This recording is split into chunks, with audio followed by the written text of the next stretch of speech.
Gloria Ramirez never wanted to be famous. Not like this, not as a headline, not as a case number.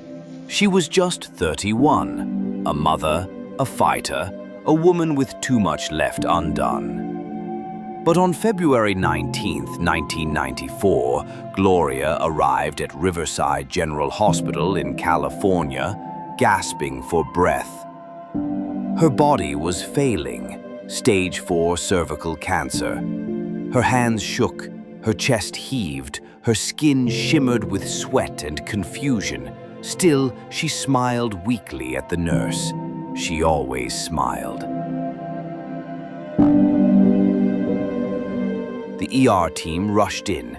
Standard protocol, oxygen, IV lines. But this wasn't a standard patient. When the nurse drew her blood, she hesitated. The syringe filled with something oily, strange, and shimmering. Then came the smell: garlic, ammonia, metal, so sharp it stung their eyes. One nurse turned pale, then collapsed.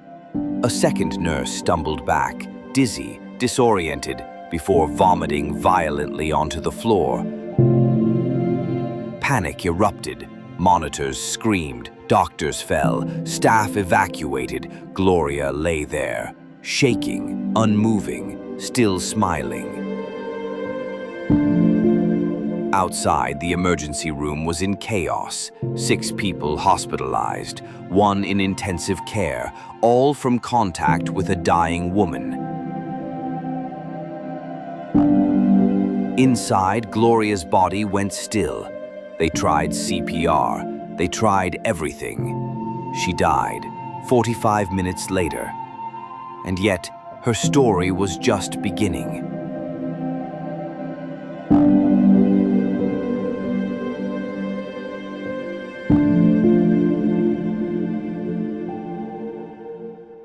Hazmat teams arrived in full suits. The ER was sealed like a crime scene. Specimens were taken, surfaces scrubbed, and still, no answers. What had Gloria become? Her body leaked chemicals. The coroner wore a triple-layered suit just to perform an autopsy.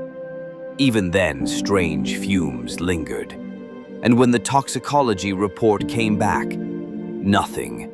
Nothing that could explain the paralysis, the seizures, the hallucinations, or the way grown doctors collapsed like dominoes.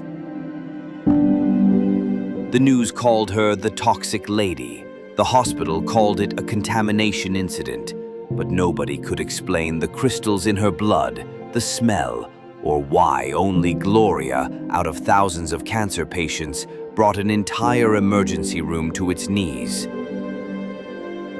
Some claimed it was mass hysteria, that the panic created physical symptoms. But that doesn't explain the woman who stopped breathing, or the chemical burns on one nurse's face, or why, when Gloria's body was finally buried, it had to be sealed in a hazmat-grade coffin. And then, there's the other story, the quieter one. The story of Rosa Ramirez, Gloria's daughter, just 12 years old when her mother died. They told her the body was too dangerous to touch. She never got to hold her hand one last time.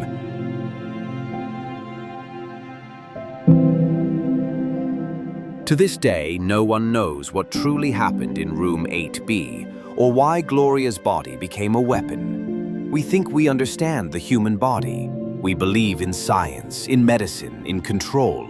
But Gloria's story rips that illusion open. She wasn't a monster. She was a mother, a patient, a human being in pain.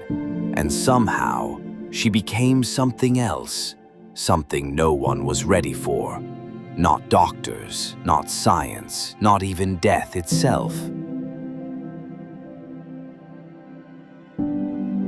Today, if you visit Riverside General, Room 8B no longer exists. They remodeled, repainted, renumbered. But the staff still remember. Some still have nightmares. And Rosa Ramirez? She keeps her mother's sealed belongings in a box, never opened, still marked biohazard. Because sometimes the most toxic things aren't what we see, but what we can't explain.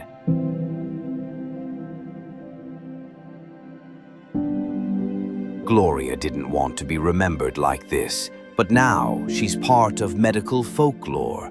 A woman whose death didn't just defy medicine, it infected it.